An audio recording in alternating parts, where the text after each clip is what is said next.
In a city where the fall of an empire unleashed chaos, a new order arose from the shadows. Here in the streets of Kazan, Russia, gangs didn't just rule the alleys, they crafted a society of their own, from the remnants of the crumbling Soviet Union to the rise of mob rule. This is the story of resilience, power, and the reality of survival.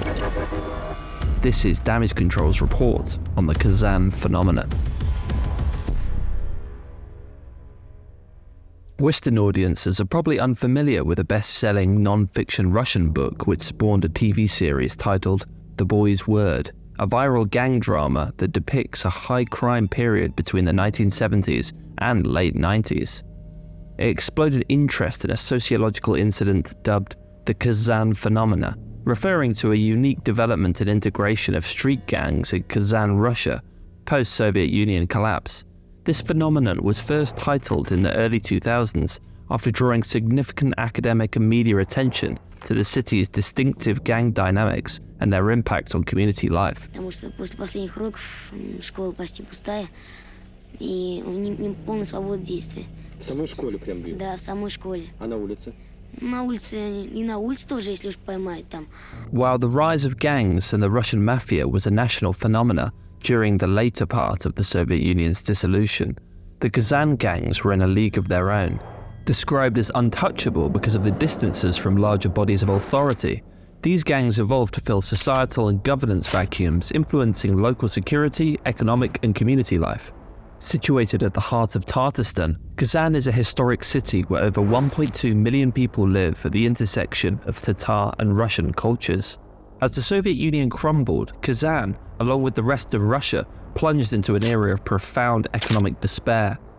The collapse brought a catastrophic downturn, with Russia's GDP plummeting approximately 40% between 1991 and 1998.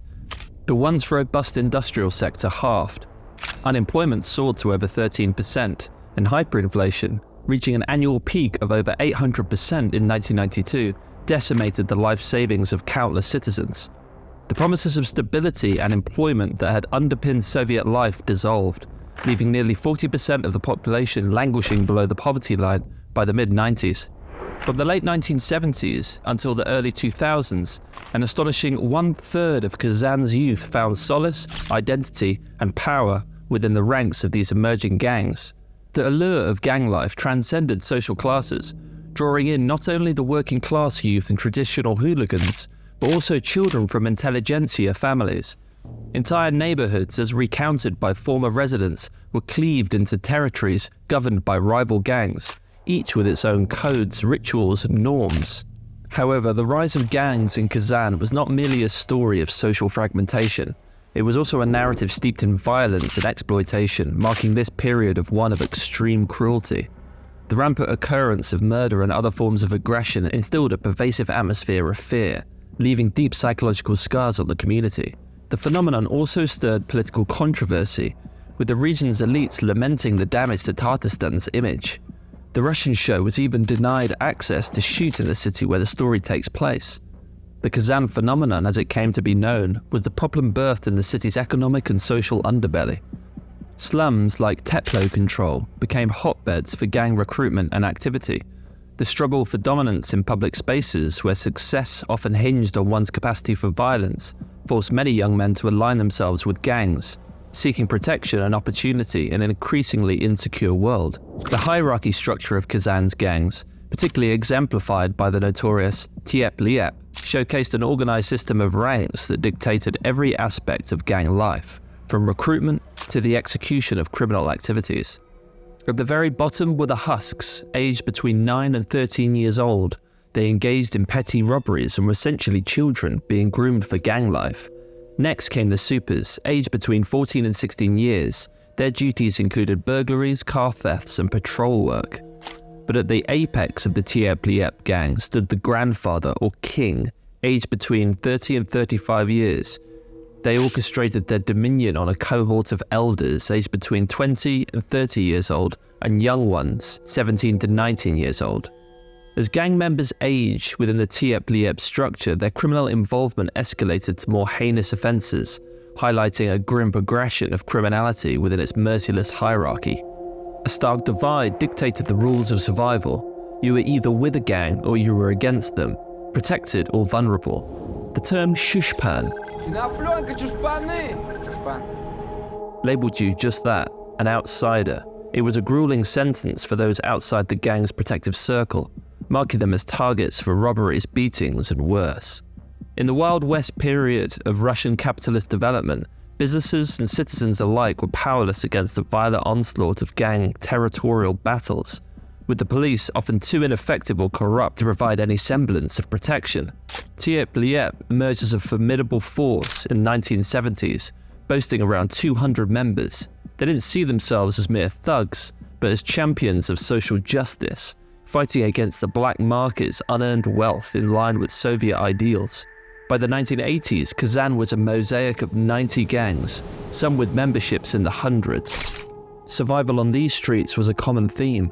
Leonard Shagvaliev, leader of the Irvaki, narrates a common origin story formed in response to territorial bullying. My family moved into the Staria Gorky micro-district in 1943. At that time, my classmates and I came under attack. They beat us, took away our bicycles, skates, hockey sticks, and so on. As we became older, about 15 or 17, we decided that we needed to stand up for ourselves, unite and show resistance to them. From then on, all of the guys united and we named ourselves Paveki. 29-year-old David, who was working as a pediatrician, explains how he was forced to join the gang against his will. A former athlete, they invited me to join. I refused. I was warned that if I didn't change my mind, I would be beaten up every single day until I agreed. So it was like that, every day. They waited for me near the entrance of my apartment block, and I had to fight. Finally, my father got so fed up of seeing his son with a battered face every day, he turned to his friends from another street. They came around our apartment and said to me, "If you want to live peacefully, join us. So there is no other way for you." So I followed their advice. The growth of these gangs became a parasitical feedback loop. Large numbers became a requirement for any gang to hold territory. So in turn, the harassment and recruitment of new boys from other areas of the city was required for the gangs themselves to remain safe. But as gangs vied for control over territories and businesses, Kazan transformed into a war zone. The period known as Fischbredel, characterized by hyperviolence and lawlessness, saw gangs enforcing their rule through fear, violence, and extortion. The streets became battlegrounds where metal rods and bricks were not merely used to injure, but to kill. The measure of victory was grim. Success was counted not in the number of foes incapacitated, but in the number of lives extinguished. Under the control of the gangs, protection rackets flourished, casting a shadow over nearly every business within their territory. The prevailing fear and the unspoken rules of the streets silenced business owners, deterring them from seeking assistance from a police force perceived as ineffective or in collusion with the gangs.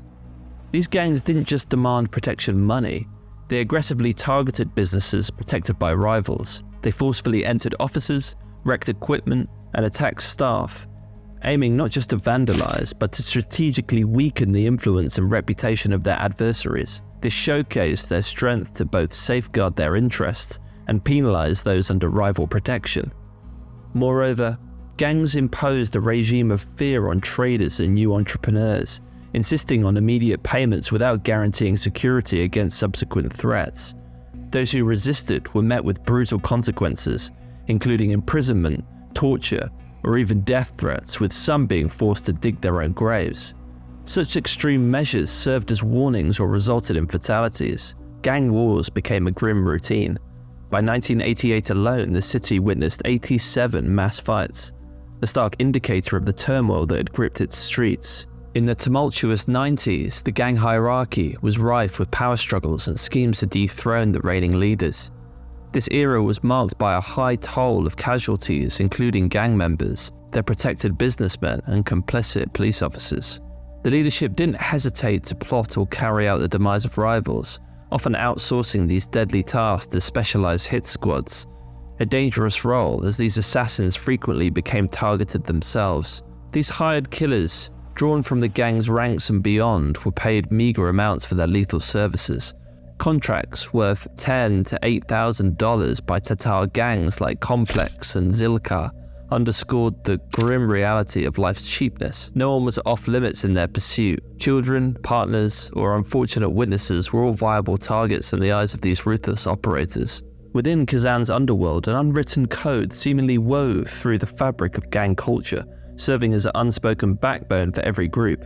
This collective set of rules dictated the conduct, loyalty, and hierarchy within these clandestine societies. Members inherently understood their roles and the expectations placed upon them, embracing a lifestyle that demanded discipline for the respect of the gang's structure and commitment to uphold its honor above all personal desires. Acting with a sense of elitism, members were expected to maintain the gang's reputation through their actions and appearance, avoiding any behavior that could bring shame or unwanted attention. The code emphasized bravery, the prohibition of drug and alcohol abuse, and the importance of presenting a unified front. Weapons, when shown, signaled a readiness to act, underscoring the seriousness of their pledge to the gang. Respect for authority and adherence to the gang's internal discipline were paramount, with each member contributing to the collective fund and trusting in the equitable distribution of resources and protection by their leaders. Despite this rigid structure, the gang was open to anyone willing to live by these principles, fostering a perverse sense of inclusivity. Women, however, occupied a subordinate role within this hierarchy. Members' girlfriends were barred from meetings, and gang activities invariably took precedence over personal relationships. The gang's code also detailed strict punishments for those who violated its tenets. Betrayal, whether through snitching to the police or endangering fellow members, resulted in expulsion or even death. Substance abuse was grounds for removal, as were unnecessary conflicts that threatened the gang's cohesion or exposed it to law enforcement scrutiny. This framework, although never formalized in writing, was a fundamental aspect of gang life in Kazan, dictating every aspect of members' existence and ensuring the gang's dominance and survival in a turbulent world. Within Kazan's gangs, tribal unity emerges as a cornerstone, defining the gang not simply as a criminal entity, but as a social system offering its members a semblance of the ideal society. Members perceived their alliance as morally superior to the broader society, which they viewed devoid of morality and law. Ernst Becker's The Denial of Death illuminates the gang phenomenon by suggesting humans have an inherent fear of death, which they counter through the pursuit of a heroic life. Gangs offer a platform for individuals to achieve a sense of heroism, albeit through a distorted lens. This quest for heroism is not only a denial of morality, but also an attempt to carve out a space of significance within a societal structure that often feels indifferent to individual existence. Gangs enforce their own justice in economic systems, extracting rent through intimidation and violence, and in some cases, integrating into legitimate businesses and political spheres. Their persistence is partially due to the fulfillment of human desires for connection, recognition, and sense of purpose. They offer a framework within which members can achieve a form of greatness, even if it is ultimately self-destructive. Kazan's gangs initially seemed to offer a form of order amidst the chaos of a collapsing system, but the hope that such violence could lead to a structured society was misplaced. Instead, these groups adapted, weaving themselves into the fabric of both formal and informal economies. As the years passed, the nature of the gang's involvement began to change. In cities like Moscow and Kazan, gang activities diversified. The passage of youth into adulthood often leads to a decrease in violence, as young men's priorities shift towards family stability and legitimate work, leading to a decline in gang involvement. This transition suggests that gang violence is partly a developmental phase, confined to the turbulence of young adulthood. Ultimately, Russian gangs reflect the broader societal challenges faced by those on the margins. Their future, influenced by wider economic, societal, and political shifts, remain uncertain. They stand at a crossroads between continuing as outcasts and finding new paths to legitimacy in a rapidly changing Russia. Like what you saw? Hit the like button and subscribe. Together we'll keep uncovering the untold and the unexplained. Stay sharp, stay curious. Until next time.